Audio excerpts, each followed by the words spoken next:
وہ پھر ستائیں گے اتنا تاکہ وہ بیچاری خود ہی بھاگے، یا یہ کرے کہ خدا کے لیے آدھا مہر دو، آدھا میں تمہیں چھوڑتی ہوں، مجھے طلاق دے دو۔ تو اللہ تعالیٰ نے اس کی ممانعت فرمائی ہے۔ مہر جس مقصد کے لیے رکھا تھا وہ مقصد تو مرد حاصل کر چکا ہے، اس بیچاری پہ تو ایک داغ لگ گیا نا شادی کا، تو مہر اس سے لینے کا کیا تعلق، کیا مطلب کیا سبب بن سکتا ہے مہر لینے کا، کہ اس کا مہر آدھا اس سے لے لیا جائے یا سارا معاف کروا دیا جائے؟ یہ کیا تک بنتی ہے؟ فائدہ تو اس سے حاصل کر لیا مرد نے، مہر جس لیے دیا تھا نا وہ ازدواجی تعلق کا فائدہ حاصل کرنے کے لیے دیا تھا، وہ تو مرد نے حاصل کر لیا اس سے۔ اب تو وہ غیر شادی شدہ نہ رہی، اس کو تو داغدار کر دیا، پھر بھی مہر اس کا کہ کسی طرح وہ مہر معاف کرے اور بھاگے، کتنا بڑا ظلم ہے یہ۔ ایسے لوگ دنیا میں تو کر لیتے ہیں لیکن آخرت میں ان کو جواب دینا پڑے گا۔ مہر بیوی کا حق ہے، وہ اپنی خوشی سے چھوڑ دے تو ایک الگ بات ہے، اسے کہہ کے چھڑوانا یہ بہت بڑی بے وقوفی اور حماقت ہے، بہت بڑی۔ باقی مہر رکھنا کتنا چاہیے، یہاں پہ یہ بات بھی عرض کر دوں، شریعت نے کم از کم کی مقدار مقرر فرمائی ہے کہ کم از کم مہر اتنا ہونا چاہیے، لیکن شریعت نے زیادہ کی حد مقرر نہیں فرمائی۔ کم از کم کی جو حد مقرر فرمائی وہ 10 درہم چاندی کے جو پہلے زمانے میں ہوتے تھے، آج ان کی قیمت لگ بھگ تقریباً 4000 روپے بنتی ہے، 4-4.5 روپے آج بنتی ہے۔ فرمایا اگر کوئی کم از کم بھی مہر رکھنا چاہے تو اس 10 درہم سے کم نہیں رکھ سکتا، اس سے کم نہ رکھے، کہ جتنی مالیت 10 درہم سے کم بنتی ہے اس سے کم نہیں۔ لیکن اگر کوئی زیادہ رکھنا چاہے تو اس کی کوئی حد مقرر نہیں کی شریعت نے۔ میاں بیوی کے گھر والے فریقین آپس میں مل کر 10 لاکھ روپے مہر رکھتے ہیں، دونوں اس پہ راضی ہیں، قبول کر لیتے ہیں تو ٹھیک ہے۔ 10 کروڑ روپے مہر رکھتے ہیں تو راضی ہیں، ٹھیک ہے۔ پوری جائیداد، بلڈنگیں، گاڑیاں مہر میں لکھ دیں تو ٹھیک ہے۔ مہر پہ تو کوئی پابندی نہیں لگائی اسلام نے، صرف کم پہ پابندی لگائی، زیادہ پہ کوئی پابندی نہیں ہے۔ کئی صحابہ کرام رضی اللہ تعالیٰ عنہم، خود حضور علیہ الصلوۃ والسلام کے ازواج مطہرات کے اگر مہر آپ آج کے حساب سے شمار کریں دیکھیں، لاکھوں میں بنتے ہیں، 40 لاکھ 50 لاکھ روپے بنتے ہیں آج کے دور کے لحاظ سے۔ مجھے کبھی کبھی افسوس ہوتا ہے 20,000 25,000 مہر لکھوا دیتے ہیں، مجھے اس چیز کا بڑا افسوس ہوتا ہے۔ یہ تو خاتون کی ہتک ہوتی ہے اس میں، آج کل کے دور کے لحاظ سے 20-25,000 تو کوئی چیز ہی نہیں ہے، 20-25 تو بالکل ہی انتہائی کم سا مہر ہے، اس کی تو کوئی حیثیت ہی نہیں ہے۔ 12 لوگ رکھتے ہیں، ٹھیک ہے، ان کی اپنی مرضی ہے، ہر ایک کی اپنی مرضی ہے، جتنا کم ہو اچھا ہو، آسانی ہو دینے میں۔ لیکن بسا اوقات یہ ہوتا ہے کہ کچھ لوگ مہر زیادہ اس لیے رکھتے ہیں تاکہ یہ شخص پھر ہماری بیٹی کو طلاق نہ دے دے۔ تو جہاں گھروں میں اس طرح کے مسئلے مسائل ہوں، دوسری طرف ایسا نظر آتا ہو کہ ہو سکتا ہے کہ یہ کوئی بدسلوکی وغیرہ کریں، مناسب طریقے سے نہ رکھے، 20-25,000 پہ مہر ہے تو وہ تو اگلا منہ پہ مارے گا، یہ لے اور جا، یہ لے اور جا۔ 5-10 لاکھ ہوگا تو طلاق دیتے بھی 1000 بار سوچے گا یہ دوں یا نہیں دوں، دوں یا نہیں دوں۔ میں نے کافی نکاح پڑھائے یہاں کراچی میں، تو چند ایک نکاح ایسے تھے جن میں 6-6 لاکھ روپے مہر تھا، باقی زیادہ تر 50,000 1 لاکھ اور 25,000 30,000 والے بھی میں نے کئی نکاح پڑھائے ہیں۔ ہمارا کام نکاح پڑھانا ہے، ہم کسی کو تو یہ تو نہیں کہتے کہ کم رکھیں یا زیادہ رکھیں، ہر ایک کی اپنی مرضی ہے، جو جتنا مہر مرضی ہے رکھے۔ ہمارا کام صرف پڑھانا ہوتا ہے، پڑھا دیتے ہیں۔ شرعی مسئلہ کوئی پوچھتا ہے وہ بتا دیتے ہیں شرعی مسئلہ یہ ہے، باقی فریقین کی آپس کی مرضی ہوتی ہے، جیسے بھی طے کر لیں۔ مہر مقرر کرنے کے بعد عورت سے مہر لینے کی بھونڈی کوشش کرنا نا، اسلام نے منع فرمایا ہے۔ یہ بہت بڑی بے وقوفی ہے کہ عورت کا مہر مقرر کر دیا، اس بیچاری سے فائدہ لے لیا، 1 مہینہ 2 مہینے 3 مہینے سال 2-3 سال گھر میں رکھ کے اس سے فائدہ اٹھا لیا، اب جی پسند نہیں آ رہی، اس میں یہ خامی ہے، اس میں وہ خامی ہے، اس میں وہ خامی۔ اچھا ایک چیز یہ ہے، ایک بیماری یہ ہے کہ ہم ہمیشہ اپنی اچھائیاں بیان کرتے رہتے ہیں، برائیاں نظر آتی بھی ہمیں، ان پہ پردہ ڈالیں گے، اور دوسرے کی برائیاں بیان کرتے رہیں گے، اس کی اچھائیوں پہ پردہ ڈالیں گے۔ یہ ہمارے اندر ایک بہت بڑی خوبی ہے، اللہ اس خوبی سے ہمیں بچائے۔ بیوی کی ساری برائیاں گنیں گے، پوری ایک لسٹ تیار کی ہوگی، اور اپنی اچھائیوں میں تو یہ کرتا ہوں، میں تو وہ کرتا ہوں، میں تو وہ کرتا ہوں، حد ہی نہیں ہوگی اپنی اچھائیوں کے بیان کرنے کی۔ اللہ تعالیٰ معاف فرمائے۔ تو علامہ ابو لیث سمرقندی رحمۃ اللہ تعالی علیہ نے فرمایا ہے کہ مرد پر لازم ہے بیوی کو دینی تعلیم دے۔ میں نے کل بھی عرض کی تھی کہ اگر کوئی خاتون ایسی ہے کہ جس کے سلیقہ میں کچھ تمیز میں کچھ کمی ہے تو شوہر کا بھی حق بنتا ہے، اگر اس کی تربیت میں کوئی کمی رہ گئی ہے تو وہ اس کی تربیت کر کے پوری کرے۔ تو علامہ ابو لیث سمرقندی رحمۃ اللہ علیہ نے قرۃ العیون میں لکھا ہے کہ یہ شوہر کی ذمہ داری ہے بیوی کو وضو، نماز اور پاکی ناپاکی کے مسائل، اخلاقیات کے مسائل یہ اس کو سکھائے۔ اگر خود نہیں سکھا سکتا تو کسی ایسے کے پاس جانے دے جس سے وہ شرعی مسائل سیکھے، کسی ایسی جگہ پہ جانے دے جہاں سے وہ شرعی مسائل سیکھے۔ اور ایک روایت نقل کرتے ہیں علامہ ابو لیث سمرقندی رحمۃ اللہ علیہ، فرماتے ہیں کہ مرد سے تعلق رکھنے والے جو لوگ ہیں وہ پہلا اس سے تعلق رکھنے والا بیوی ہی ہے، پھر اس کی اولاد ہے۔ فرمایا قیامت کے دن یہ اللہ کے سامنے کھڑے ہو کے عرض کریں گے، بیوی اور بچے۔ یہ غور سے سن لیجیے گا روایت جی، باقی انشاءاللہ قرض یہاں سے آگے کل پھر عرض کروں گا۔ فرمایا قیامت کے دن اللہ کے سامنے کھڑے ہو کے عرض کریں گے، اے اللہ ہمیں اس شخص سے ہمارا حق لے کر دے۔ بچے اپنے باپ کے متعلق کہیں گے، بیوی شوہر کے متعلق، کیونکہ اس نے کبھی ہمیں دینی امور کی تعلیم نہیں دی۔ جس نے دین نہیں سکھایا ہوگا اس کے خلاف کل میدان محشر میں شکایت ہوگی۔ اور یہ ہمیں حرام کھلاتا تھا، چوری کر کے جو کھلاتا ہے، سود کما کے جو کھلاتا ہے، ناجائز طریقے سے جو پیسہ کما کے کھلاتا ہے، اس کے لیے فرمایا وہ اللہ کی بارگاہ میں شکایت کریں گے، کہیں گے یہ ہمیں حرام کھلاتا تھا جس کا ہمیں علم نہیں تھا، ہمیں پتہ نہیں تھا کہ یا اللہ یہ تو ہمیں رزق حرام کھلاتا ہے۔ پھر اس شخص کو حرام کمانے پر اس قدر مارا جائے گا میدان محشر میں کہ اس کے جسم سے گوشت جڑ جائے گا، پھر اسے میزان کے پاس لایا جائے گا، پھر اس کے بیوی بچے آئیں گے، وہ اپنے حقوق لینے کے لیے اس کی نیکیاں لیں گے۔ اس کی جتنی بھی نیکیاں ہوں گی نا، اس کی بیوی اور اس کے بچے لے جائیں گے، اس کے پاس کچھ بھی نہیں بچے گا۔ اس وقت فرشتے کہیں گے یہ وہ بد نصیب شخص ہے جس کی نیکیاں اس کے گھر والے لے گئے اور یہ ان کی وجہ سے جہنم میں چلا گیا۔ بیوی بچے گھر میں ہے نا، ان کے اخراجات کی ذمہ داری کس کی ہے؟ مرد کی ہے، جو گھر کا سربراہ ہے اس کی۔ اب وہ کیسا کما کے کھلاتا ہے، کیسا کھلاتا ہے، یہ اس کی ذمہ داری ہے کہ حلال کھلائے، حلال کمائے۔ اب وہ بیوی بچوں کو تو پتہ نہیں نا کہ یہ باہر گیا تو کیسا کما کے لایا، کیا کما کے لایا۔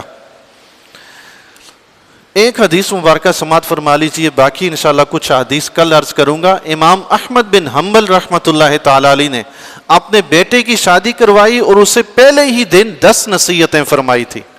وہ 10 نصیحتیں انشاءاللہ کل آپ کی بارگاہ میں عرض کروں گا، ابھی وقت زیادہ ہو گیا۔ ابھی یہ ایک حدیث مبارکہ سماعت فرما لیجیے۔ حضور علیہ الصلوۃ والسلام نے ارشاد فرمایا، اکمل المؤمنین ایمانا، ایمان کے لحاظ سے کامل ایمان والا وہ شخص ہے، احسنہم خلقا، جس کا اخلاق سب سے اچھا ہو، جس کا اخلاق سب سے اچھا ہو، وخیرکم خیرکم لنسائہم، اور تم میں سے بہترین شخص وہ ہے جو اپنی بیوی کے ساتھ بہترین ہے۔ سبحان اللہ، بیوی کے ساتھ جو حسن سلوک کرنے والا وہ سب سے اچھا انسان ہے۔ اور ایک حدیث مبارکہ میں خود آقا علیہ الصلوۃ والسلام نے فرمایا، میں تم سب سے زیادہ اپنی بیوی کے ساتھ حسن سلوک کرنے والا ہوں۔ کیسا حسن سلوک؟ سبحان اللہ۔ ایک مرتبہ ام المومنین حضرت عائشہ صدیقہ رضی اللہ تعالیٰ عنہ فرماتی ہیں، حضور علیہ الصلوۃ والسلام کے ساتھ کہیں سفر میں تھی تو آقا علیہ الصلوۃ والسلام نے آپ کا دل بہلانے کے لیے آپ کے ساتھ دوڑ کا مقابلہ کیا۔ سبحان اللہ، بخاری کی روایت ہے۔ ام المومنین حضرت عائشہ صدیقہ رضی اللہ تعالیٰ عنہ فرماتی ہیں، میں دوڑ جیت گئی، آقا علیہ الصلوۃ والسلام سے میں دوڑ جیت گئی۔ جیتی کہاں ہوگی؟ آقا علیہ الصلوۃ والسلام نے دل رکھنے کے لیے جتا دیا، جیسے ہم بچوں کو نہیں جتا دیتے، خوش طبی کے لیے چلیں بھائی وہ خوش ہو جائے، جتا دیا۔ پھر فرماتی ہیں کچھ عرصے کے بعد میرا جسم بھاری ہو گیا تو دوبارہ ہم نے دوڑ لگائی، پھر حضور علیہ الصلوۃ والسلام جیت گئے تو آپ علیہ الصلوۃ والسلام نے فرمایا یہ اس پہلے کا بدلہ ہو گیا۔ سبحان اللہ۔ ام المومنین حضرت عائشہ صدیقہ رضی اللہ تعالیٰ عنہ، کم عمر تھی، آپ کا نکاح ہو گیا، رخصتی بھی ہوگی۔ آپ اپنے ساتھ گڑیا جو بچیاں کھیلتی ہیں وہ گھر لے کر آئی تھی۔ فرماتی ہیں میری سہیلیاں آ کر میرے ساتھ کھیلتی تھی، حضور علیہ الصلوۃ والسلام تشریف لاتے تو وہ اٹھ کے چلی جاتی تھی، اور حضور علیہ الصلوۃ والسلام انہیں پھر بلا کر میرے پاس بھیجتے تھے کہ جاؤ کھیلو۔ سبحان اللہ، جاؤ کھیلو۔ کیسا حسن سلوک ہے حضور علیہ الصلوۃ والسلام۔ کبھی آقا علیہ الصلوۃ والسلام نے یہ نہیں پوچھا میرا بستر ایسا کیوں لگایا، ویسا کیوں لگایا، یہ کیوں کیا، وہ کیوں کیا، مجھے کھانا ایسا کیوں نہیں دیا، ایسا کیوں نہیں دیا۔ کئی بار گھر میں تشریف لائے کھانا ہے ہی نہیں، کچھ کھایا ہی نہیں، تناول ہی نہیں فرمایا۔ اللہ تعالیٰ سے دعا ہے اللہ تعالیٰ ہمیں اپنے پیارے حبیب علیہ الصلوۃ والسلام کی سنت پر عمل کرتے ہوئے بیویوں کے ساتھ حسن سلوک کرنے کی توفیق عطا